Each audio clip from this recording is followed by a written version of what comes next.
Hi, everyone. Welcome to another short podcast, an episode with Ortho Evidence. My name is Mohit Bhandari. I'm the editor, and I have the great privilege, and anytime I introduce this individual, he's not only actually, quite frankly, a mentor to many, he's a mentor to me. I've seen what he's done, but it's a great honor to have Professor Rajashekaran, who is chairman of the Department of Orthopedics and Spine Surgery at the one and only Ganga Hospital. Raja, thank you so much for joining us, and truly an honor to have you on board.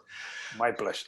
So I couldn't think of anyone better to call or to chat with around trying to understand what's happening at the ground level in India. So you know the storyline. I don't have to explain it to you, but I think last time I was speaking with Professor Mandeep Dhillon, I think I'd mentioned this to you. This was at the time of the lockdown. India was under a very serious multi-day lockdown. There was a migration of workers that was happening, but generally speaking, there was general reassurance that, I think this may have been the right thing to do, and hopefully it will lead to fewer cases. Fast forward now, we are seeing India rapidly overtaking many countries in terms of numbers of cases. I believe it's ranked third. Very strong possibility the cases will continue to increase. And to help educate us, more importantly, educate other groups that are also going through this period where they feel they have, I wouldn't say crushed COVID, but they feel they have been successful in getting COVID numbers down. What are some of the cautionary tales I think we have to learn from? Anyways, I'm hoping you can just give an insight on this topic. Yeah. Mohit, thank you for having me in your podcast. So as you know, I'm a great fan of Ortho Evidence. Yeah. I should congratulate you for powering this. But these are very strange times. And I think a few months before, none of us would have even dreamt that this will be happening to us. Not just as a society, but as a nation, but also internationally. And if somebody had told us in February that there is something going to happen like this, where Jerusalem, Mecca, Vatican, Tirupati, Kasi, everything will be closed and every single institution will be shut down, nobody would have believed it. But unfortunately, this is happening, and this is unfortunately happening in a very bad way for India. So one of the first things I would like to say is that we have still not peaked, unfortunately. So the figure yesterday is that we have 1.07 million cases of COVID. And that's huge. And 1.7 have been tested, of which 269,000 have been turned positive. And every day there is a variation between 2,200 to 3,000 fresh cases being reported. But in a large population like 1.26 billion, how many people you can test? And your positivity rate numbers are going to be a direct proportion of how many people you are going to test. In all the states where the testing is much more than the other states, these states are reporting much more. So the numbers that are reflecting is very, very low.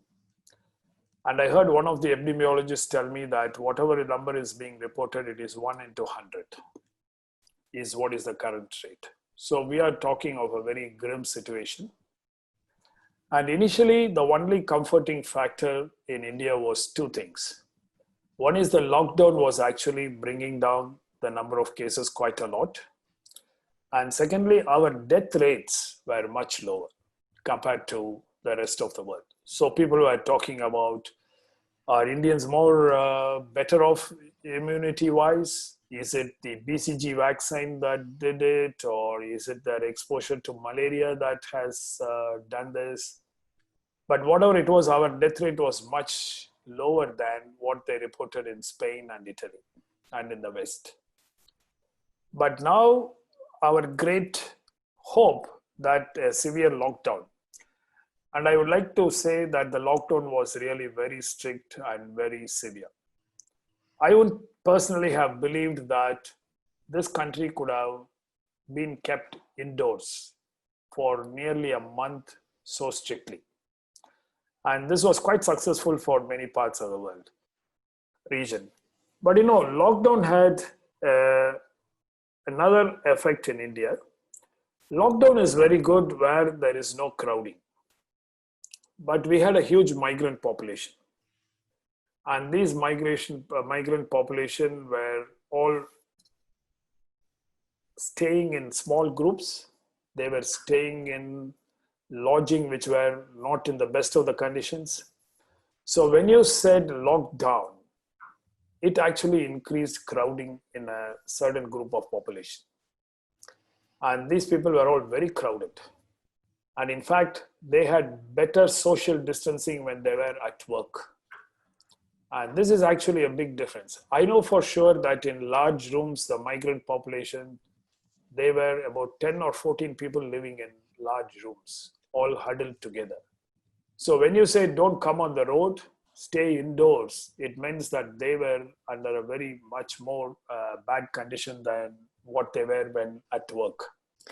So for that reason, and also because of the panicky situation, once the lockdown was taken off, all of them migrated back to the rural population. So till the lockdown was there, the COVID was restricted to the big cities, the bigger densely populated areas. The rural India, for a large popular measure, was COVID free. But then now we have a situation where the actual numbers in Mumbai and Chennai are coming down relatively, but the actual numbers in the districts, the rural areas, is on the increase. So 1 week ago, the main headlines in our place was that capitals are showing a decrease, but all the peripheries have together overtaken the capital. So this is exactly because every time the lockdown goes, there is a great influx of the population this side and that, and there is a big. So the central to the theme is that we have not peaked. Every day we are having more increase in cases. We are having increasing deaths. So I suspect that we will actually peak. And this is what the epidemiologists say. They are all differing in their opinion. It is somewhere going to be by the end of July. Some people say it's actually going to be August. And then they say there will be a second peak by end of November. So we have not got this problem behind us. So it's going to be the whole of the year. So Raja, when everyone else, and I say like, sort of the, World Health Organization, everyone else is promoting social distancing, hand washing, taking steps back with, putting masks for everybody. All these sorts of things have become new public health policies in many, many countries, many districts. If the one thing that seems to work other places, which is, you have to, quarantine, block people at the most extreme, that doesn't work in India. It seems that does the opposite effect in some way. What is the path forward? If from the point of view, and maybe this is not known, I mean, maybe it's an unknown, but does India just continue to just keep testing and then hope things just burn out as more and more people get it? Or is it more are there specific tactics now being put in place given the fact that numbers are rising? Like, what is the state right now? Is India open? Is it semi-closed? What's happening? So I don't think anybody has a clear idea of that, including the government. Right. I'm not blaming it because the situation is so complex. Right. So it is also the big dilemma of life versus livelihood. So, you put people indoors for a longer period of time, then what happens to the livelihood of many of the people who, and Mohit, in vast parts of India, the actual situation is no work, no food. So you cannot keep people locked for too long a period of time. So the government is under severe pressure to keep people locked, to keep COVID down, but also to somehow make things happening on the ground level so that people are getting back their livelihood. So many of the industries have been allowed to open at 50% of their strength. Yes. People say that, okay, you put shifts and work 1/3 of your staff and make it happen. But every time it happens, the COVID also increases. So it's the fire or the frying pan. But I think it's going to take a few more months. It is going to take a toll. I think there are only two, I think at the end of the tunnel, and it's going to be a long tunnel, there are only two options. One is a vaccine that will come, or we have to get a herd immunity after we get a certain amount of deaths. So these are the two things that will be there. Yes, and vaccines for us don't seem like they're going to be realistically No, happening in for a year at 2020. Yeah, least. this for a Yeah, year, right? it's a year. It's a year. Right. Okay, so do you, and I know you've spoken a little bit about this in the past, or at least thought about this. You raised one issue, which is there are major consequences to some of the healthcare policies that have been used. And I'm saying globally, not just specifically in India, but India may be highlighting some of these. And one has been that quarantining, as I've heard at an extreme, is a death sentence for those who are poor for the exact same reasons. You know, child well-being, just unhealthy situations where you need food, you have to be out. And in fact, you're saying it's safer possibly, not saying you, Yeah. but the perception is that having people out on the streets distancing is probably better than crowded within a small shelter. That doesn't make sense, and that would go against any sort of quarantining in certain populations. Yeah.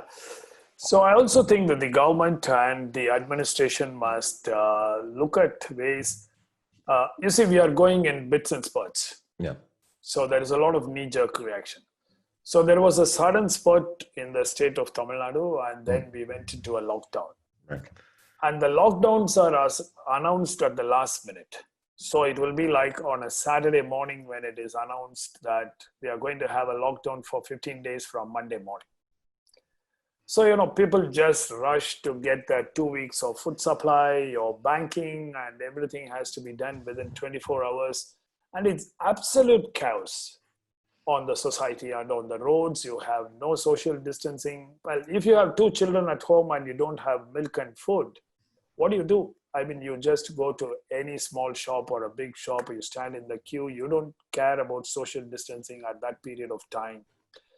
So even if there is a lockdown or all this quarantine, I think in a very complex society like India, where the housing is crowded and the society is crowded, the cities are crowded, you need to give proper timing, and a lot of planning has to be done before these lockdowns can be enforced.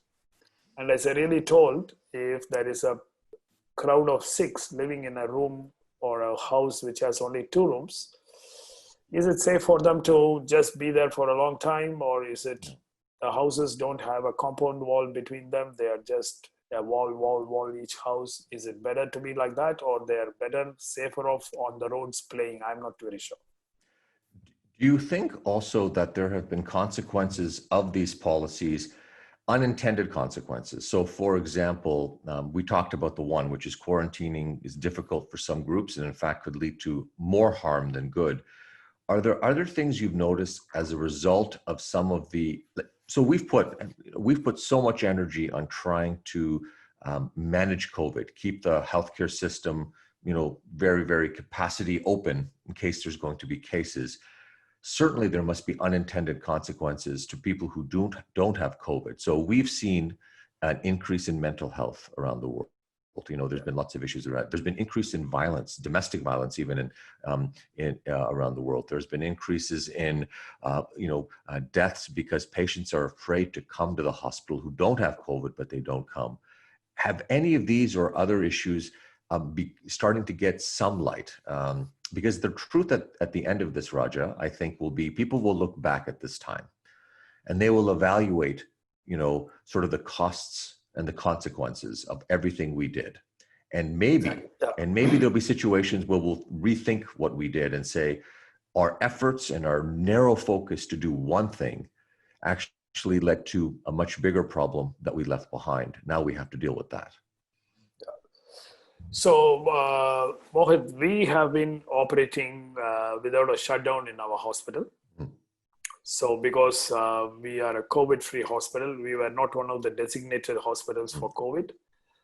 And I think this is very important. If you're doing elective cases, you should do in COVID-free hospitals and not hospitals which are handling COVID.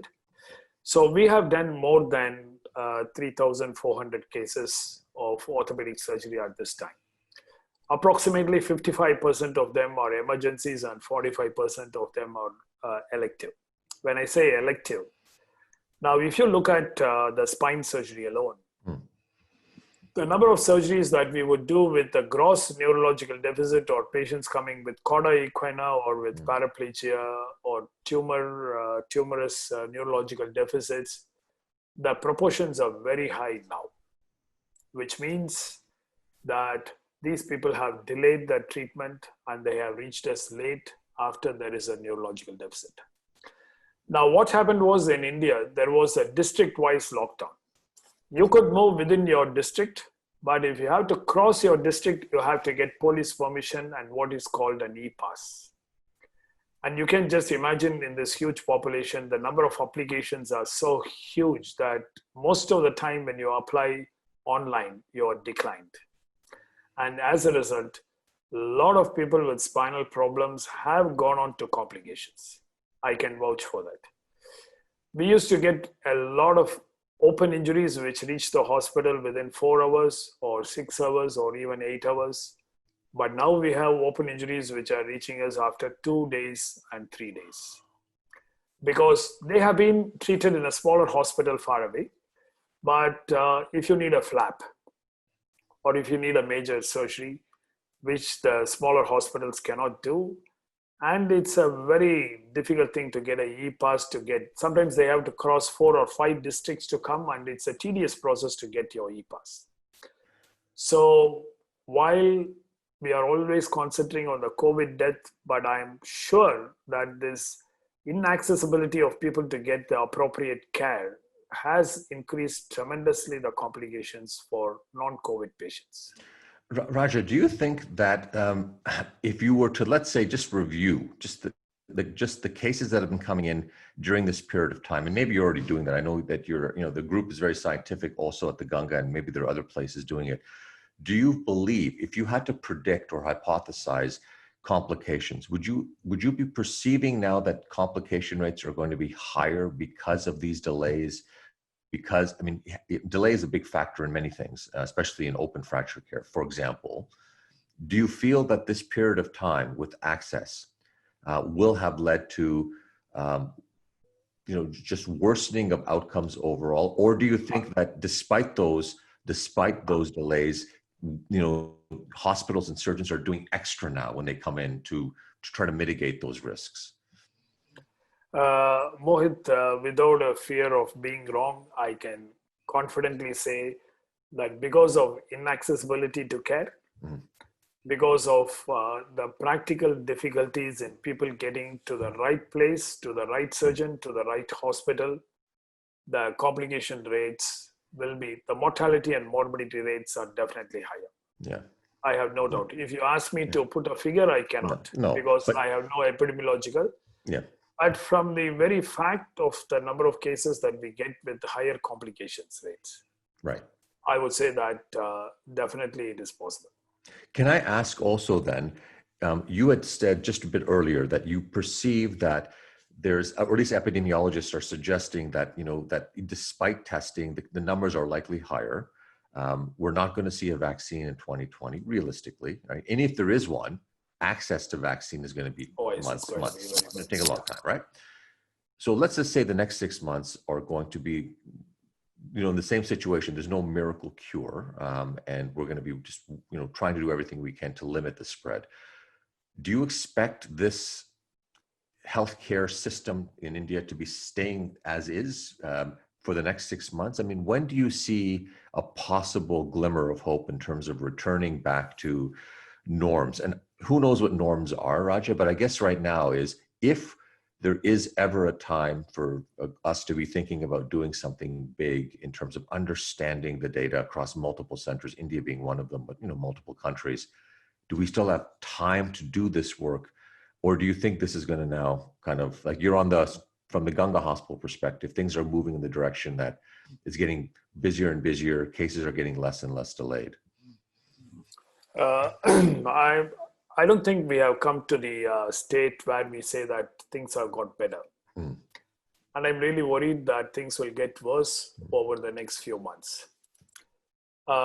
We need to increase the education amongst the public and also educate the doctors.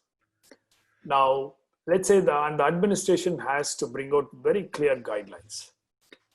Now, let's take for example one single advice, that if we say that there are only few COVID hospitals and anybody with the fever has to be treated in these hospitals till they are tested negative.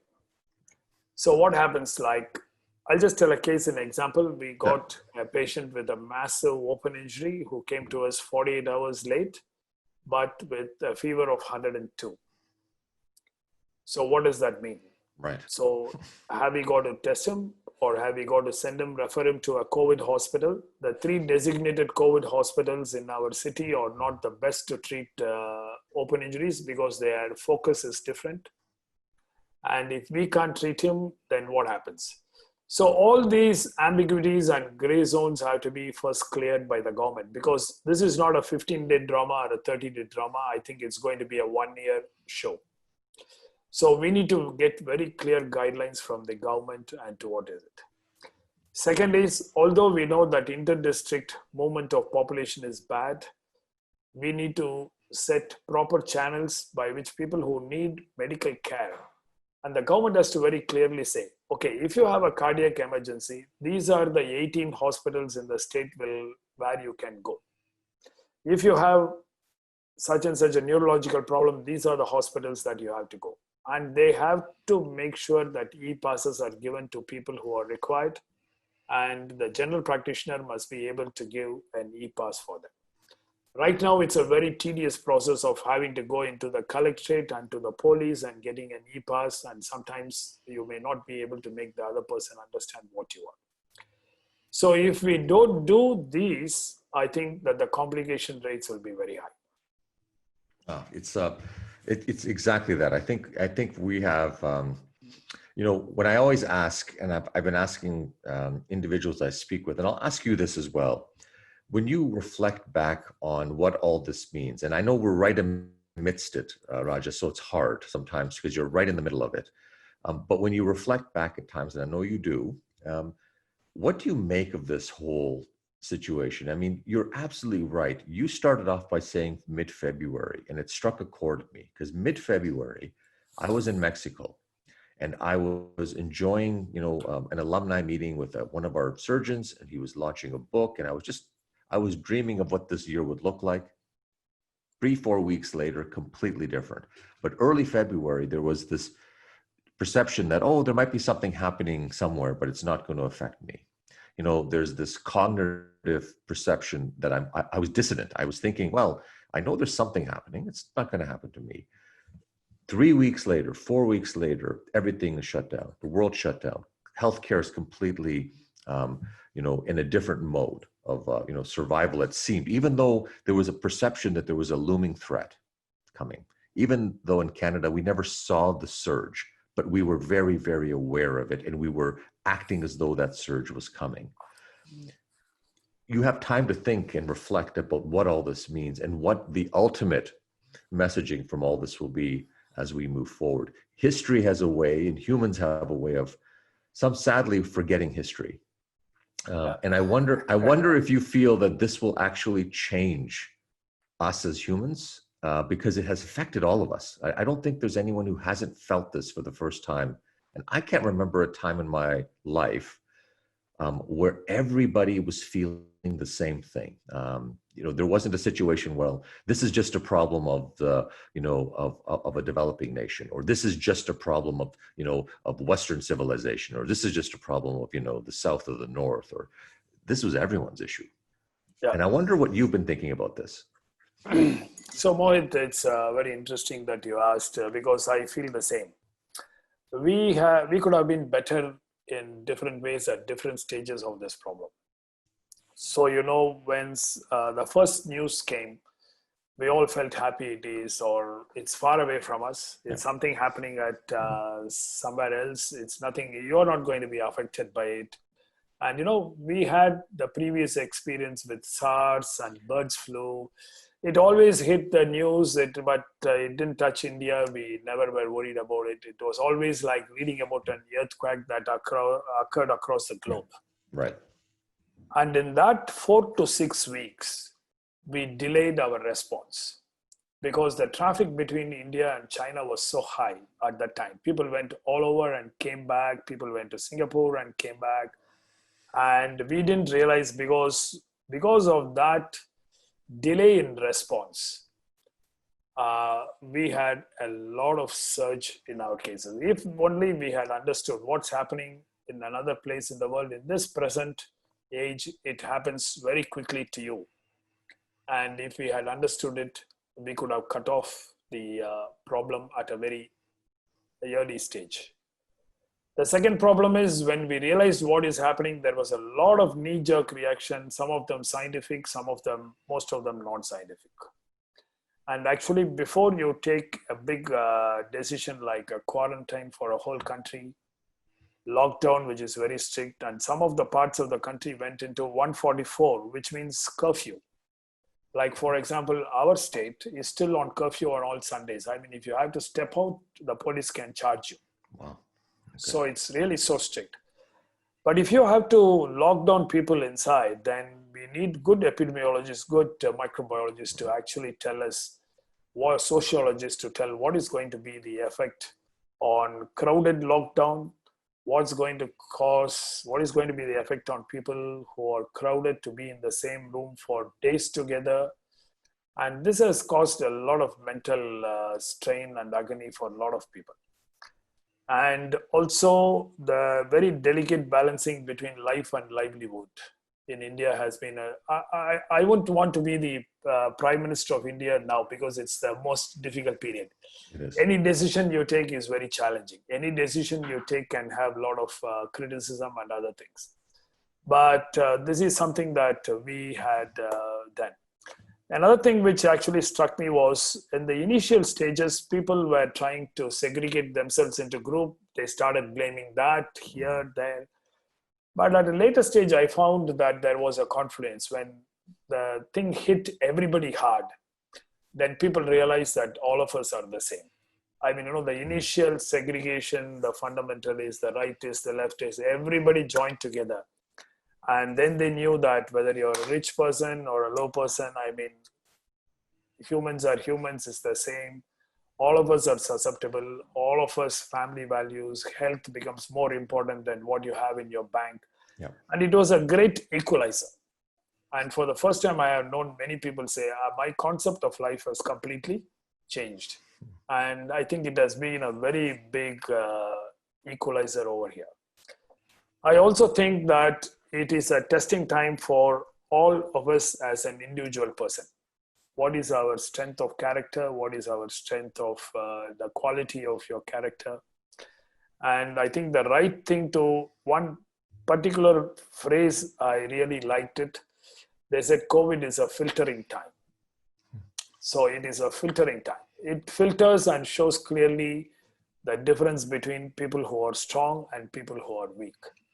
People who complain and people who want to get on with things. Right. People who are able to cope and get better, people who would complain and get down worse.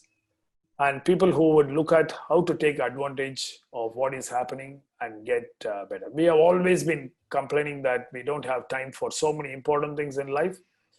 COVID gave us a lot of time, but are we still complaining and not making use of the time, or we have completely changed? And this is a time when you can get back your health, get back you get rejuvenated, get so many things done.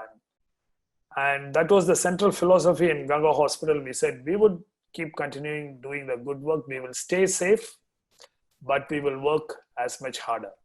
Now, if we can't work that much harder clinically, then we will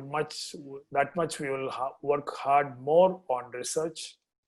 We will write more papers. We will educate our juniors more. We will do more of mentorship, and we will do future planning. So we didn't stop work because we know that government lockdown is there, but personal lockdown is optional. So that is your personal decision whether you want to lock down yourself and keep complaining. So we said, okay, we will work the same, but maybe we have to focus on different things now. And that has actually kept all of us very happy. Our work has been oscillating between 15% to 65% at different periods of time. but still all of us are quite happy and doing all the good things and trying to catch up on things for which we did not have time. So this has been a great learning point. And, on that note, I think, we can close this particular discussion out, because I think that is just the way I think we should be thinking about this. It's sad sometimes because amidst, a crisis, amidst many, many people getting sick, amidst many people dying, we have to look for something, that to give meaning to what all this is about. And obviously you work very hard to, as I know you do at the Ganga, to save lives, to help people recover. But at the same time, you can't help others recover if you can't find your own recovery process, whatever that's going to be. And I know you've been a strong advocate and a leader in this area. So with that in mind, again, thank you so much, Raja. Professor Rajashekaran, Ganga Hospital, thank you so much for taking time to help us think through this issue. Thank you, Mohit. So thank you. I would just close off by saying all of us must test negative, but we should stay positive. Yeah, that is a truism. Lockdown is a government proposition, but personal lockdown is your option. Absolutely. Those are the two things that I would like to do. On that note, thank you so much. Have a wonderful, wonderful rest of your Saturday, Raja.